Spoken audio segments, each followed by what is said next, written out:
Donc, on se retrouve pour une seconde vidéo sur le mix média.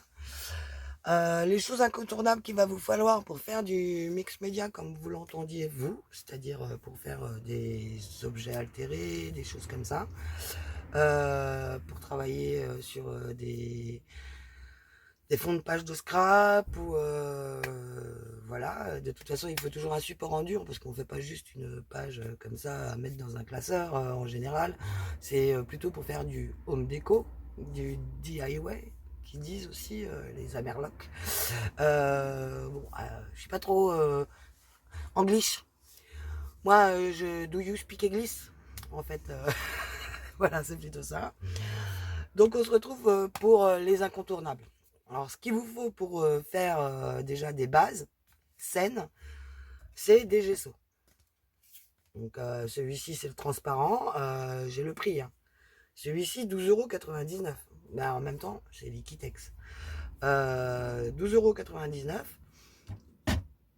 €. Celui-ci, la base de gesso de chez Action, qui existe également en noir, ils le font pas encore en transparent, c'est bien dommage.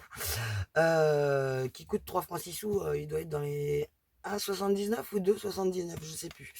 Enfin, le prix, on s'en fout, c'est dérisoire hein, chez Action, mais ça vaut aussi le produit.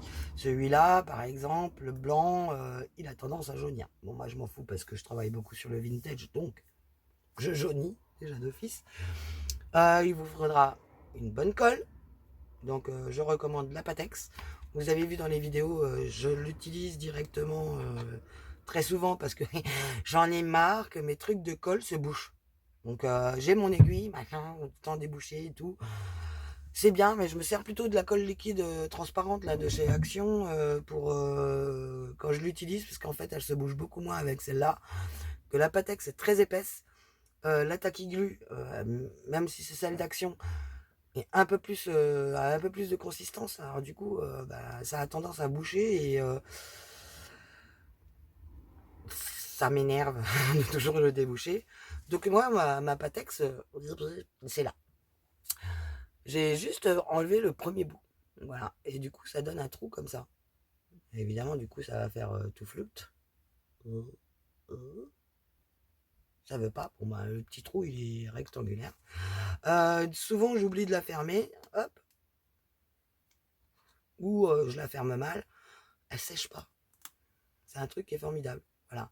Ça, c'est ce que j'ai retiré du trou. Pouf, il est débouché. Parce que j'avais oublié de la fermer après l'utilisation. Le petit bouchon, là, plutôt que de le laisser traîner sur votre bureau, tuc, il se range là et il se clipse. Donc, vous pouvez utiliser votre colle. Elle n'est pas très très longue à descendre. Bon, ça se clipse très bien. Elle n'est pas très longue à descendre dans le bidon. Et en même temps, un truc comme ça, comment ça s'appelle un pot de yaourt. Celui-là, il n'est pas encore customisé. Avec dedans un vieux morceau d'éponge, par exemple, que vous aurez préalablement collé avec un pistolet à colle, outil indispensable. Ou on galère toujours avec ces trucs-là en plus. Préalablement donc collé au pistolet à colle, une éponge dans le fond, et vous le retournez dedans. Voilà. Comme ça, la colle est toujours à votre disposition. C'est une idée comme ça. Je vous soumets une idée. Voilà. Donc, ceci, euh, de l'eau. Bon, moi, vous voyez, c'est de la récup. Hein. C'est un truc de L'Oréal que je me servais pour mes cheveux, là, pour faire un aspect bouclé. C'est ça. Ondulation, sculpté, effet plage. Ah non, ça faisait les cheveux aspect plage, cheveux pleins de sel, là. Plein de sable aussi. Bah, moi, j'habite au bord de la mer, donc j'en ai pas besoin. Donc, je l'ai balourdé. Le produit, il restait ça. Hein. Il était vieux. Donc, je l'ai balancé et j'ai gardé la bouteille, le pchit, parce qu'il pchit très bien. Qu'est-ce qu'il vous faudra? Ben, des peintures, des outils pour poser la modeling paste que vous pouvez réaliser vous-même. Mais moi, je la réalise plus moi-même hein, parce qu'un pot comme ça, acheter à 9 balles, qui dure vitam aeternam, voilà. Vous pouvez utiliser quoi? En incontournable, évidemment, les pinceaux. un cutter ou un scalpel,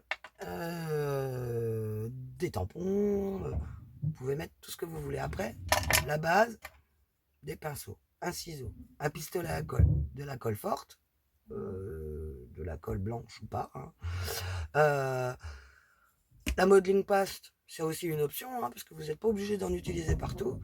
Et l'incontournable, c'est le gesso. Voilà. Après, tout ce que vous pouvez mettre à côté, c'est de l'option. Mais le gesso, on ne peut pas y couper, hein. Tout ce qu'on doit, tout ce qu'on veut faire, peu importe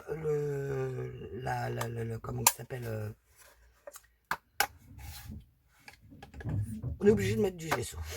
Peu importe la matière, que ce soit du papier, du carton, machin et tout ça, on peut utiliser n'importe quel papier, papier spécial mix média, on est obligé d'utiliser du gesso. Bah, même pour le papier mix média, j'ai envie de vous dire. Sauf quand on fait de l'aquarelle, voilà quoi, mais on fait de l'aquarelle. On utilise un tampon, on fait de l'aquarelle. Mais le gesso, sinon, c'est incontournable. Sinon, vous allez utiliser donc forcément de l'eau pour mélanger vos peintures ou peu importe. On utilise toujours un petit peu d'eau. Et que ça soit du papier mix média, vu qu'on l'utilise en grande quantité, l'eau, ça gondole, il s'effrite, il bouloche, donc gesso. Vous n'êtes pas obligé de faire une tartine de gesso non plus, hein, voilà. Vous pouvez utiliser du coup un gesso transparent sur n'importe quelle feuille à motif que vous aurez déjà faite. Ça va le protéger et vous pouvez l'utiliser.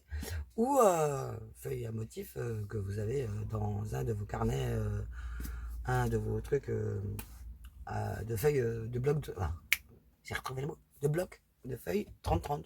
Voilà. Pour ce qui est des peintures, moi j'ai plusieurs diverses formes de peinture. J'adore, moi, c'est tout ce qui est mist. Vous avez aussi tout ce qui est stain à mousse, un petit embout mousse. Vous avez tous les pchits. Voilà. Vous avez les peintures aquarelles, que je ne sais pas où je les ai rangées. Ils sont quelque part de là-haut. En matériel indispensable, ceci, évidemment, pour déposer directement le gesso. Ça évite d'avoir, par exemple, si vous avez un pot de gesso, d'avoir le pot constamment ouvert. Voilà. Sinon, j'utilise également les petits pots de yaourt là, de la marque, on s'en fout, mais les petits pots de yaourt en verre qui sont facilement lavables.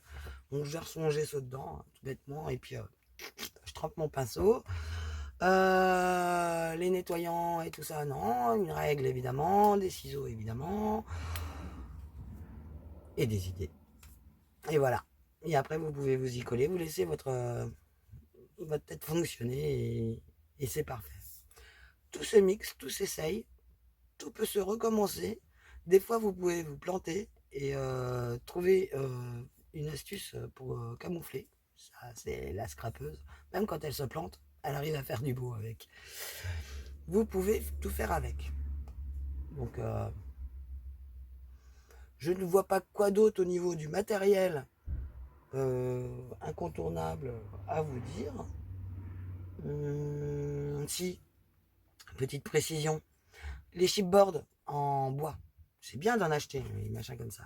Ou sur la planche que je vous ai montré dans la vidéo précédente. Ou j'en ai d'autres là. Voilà, comme ceci.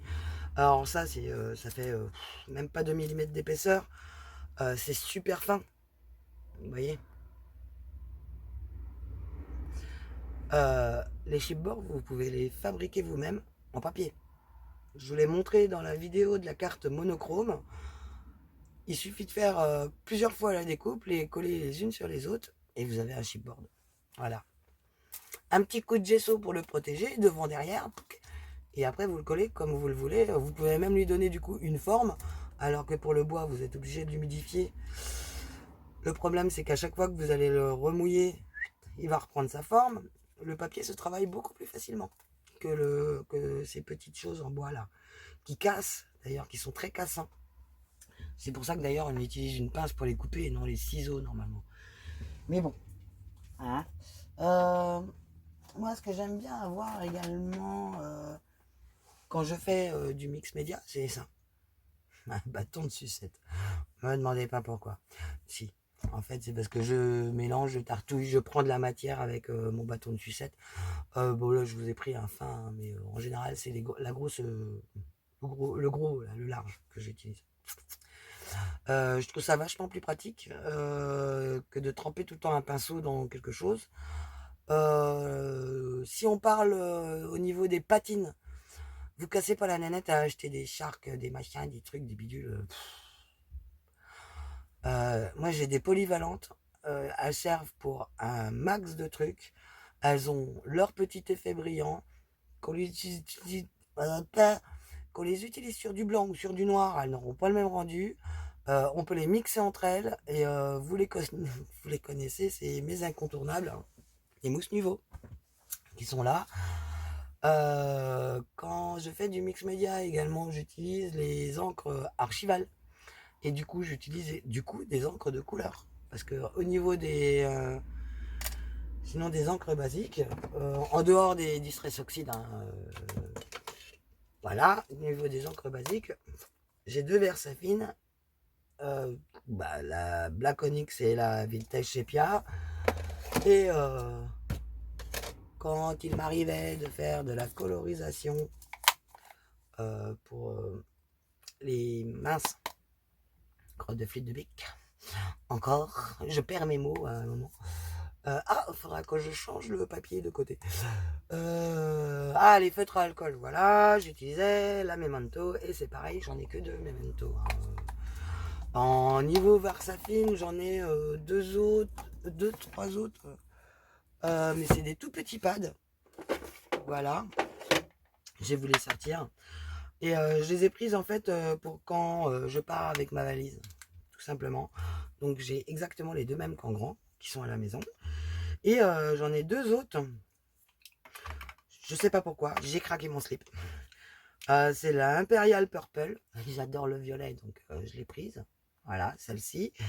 Et comme j'adore le bleu, les bleus pétants, la Deep Lagoon. C'est ça. Donc ça donne un petit peu un bleu comme ça. Voilà. J'ai en Memento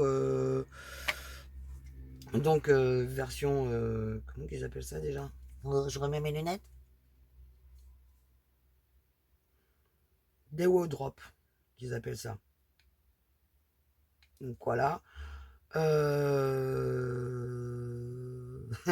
J'ai la noire simplement. Et j'ai une brillance que j'avais achetée pour essayer. Et pour comparer avec celle-ci. Et celle-ci, franchement, elles sont top. Hein. Bon, évidemment, c'est pas le même prix que celle-là, hein, que la toute petite. Hein, mais celle-là, je crois pas qu'ils les font en grand. J'en ai jamais croisé. Non, enfin, en magasin, je veux dire. Hein. Après, je suis pas toujours sur Internet pour acheter. Sinon, ouais, en encre que j'utilise aussi beaucoup sur n'importe quel support, c'est mes petites Nuvo que je reçois avec mon kit Tonic Studio. Le pad d'embossage, des poudres d'embossage que j'utilise, les distress oxydes hein, des fois pour faire juste un effet voluptueux. Voilà, mon incontournable également en mix média. Je vous montre la marque, hein, mais j'en ai un autre que j'utilise beaucoup plus souvent. Tiens, un message pour Brie, ma clochette d'amour. Ma petite Sylvie, ça c'est la marque. C'est comment qui s'appelle Winkhoff Stella. Voilà, c'est Zig qui fait ça. Et c'est juste pour poser de la paillette, faire un effet iridescent. Voilà. Vous savez, j'ai un produit que j'ai trouvé. Que je vous avais déjà montré dans une vidéo. Brie arrête pas de me tanner pour comment tu utilises le produit. Et bien en fait je le mélange avec par exemple une peinture. Voilà, j'en ai pas de sortie. Si. Voilà. Vous avez une distress oxyde. Quand je fais un fond de carte, je pchite. Voilà. Sur ma glace mat. Et je dépose une goutte ou deux du produit. Tout simplement. Et ça le rend exactement comme tout. ces produits-là. De chez Nouveau, les Nicamistes et machin. Tout simplement. Dans l'aquarelle, c'est la même chose. Vous pouvez l'utiliser. Vous pouvez même, du coup, ça sert comme le Wacom Stella, le mettre dans un pinceau à réservoir d'eau et vous vous en servez comme le Wacom Stella. Il n'y a pas de souci. Et vous pouvez aussi faire de l'aquarelle avec. Parce que c'est très liquide. Donc du coup sur des patines que j'avais achetées à Nose pour 3 francs 6 sous, qui par contre sont assez, enfin c'est pas du tout la même texture que les mousses Nuvo. Elles sont un peu plus liquides, hein. Ça ressemble plutôt aux Shark, ben, je sais plus comment on les appelle, de chez Prima Marketing, il me semble qu'il fait ça. Je sais plus. Du coup je mélange. Je mets 2-3 gouttes avec quand je fais quelque chose, quand je fais un embellissement ou quoi aux pièces, pour les transformer en mousse Nuvo, pour les passer, pour me faire de la place dans les placards, de trucs qui me servent à rien. Parce que maintenant j'ai mes produits chouchous. De temps en temps, j'achète un produit pour l'essayer. Et en général, ce produit-là, je l'offre. Voilà, c'est tout bête.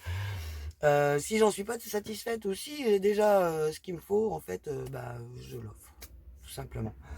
Moi avec mon grand cœur, voilà.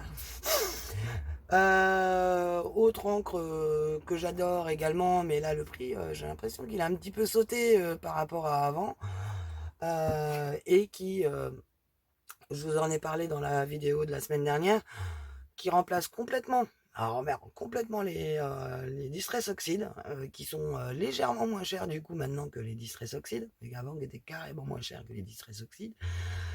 C'est les Spectrum noirs, voilà. En plus le pad, vu qu'il est en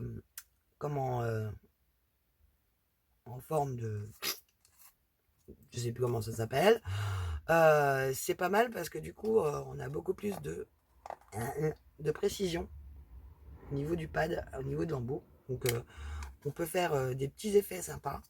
Et la prise en main en fait est carrément mieux que les Distress. Pour les Distress, moi je m'en sers plutôt dans ce sens-là, à badigeonner quelque chose, parce que je m'en sers principalement pour mes fonds. Mais celles-ci, elles peuvent être également comme les Distress Oxide, hein. Elles peuvent être embossées, elles peuvent être servir de fond, elles se mixent entre elles, et elles réagissent par contre super vite à l'eau. Encore plus que les Distress Oxide. C'est moi ça m'a, quand je les avais essayés, vous pouvez aller regarder dans mes vidéos, vous avez vu, j'ai une playlist des 7 produits de comparatifs et tout ça, ou de techniques. Et d'ailleurs, je pense que ces vidéos-là, je vais faire une spéciale, une playlist spéciale pour celle-ci. Car après la prochaine vidéo, je pense que je vais vous mettre en... On va faire un truc ensemble, voilà, tout simplement. Ce sera peut-être pas cet après-midi. Demain matin, je ne travaille pas demain, donc ce sera peut-être demain après-midi. Je sais pas, je vais voir encore. Là, j'ai un rendez-vous qui me gonfle demain.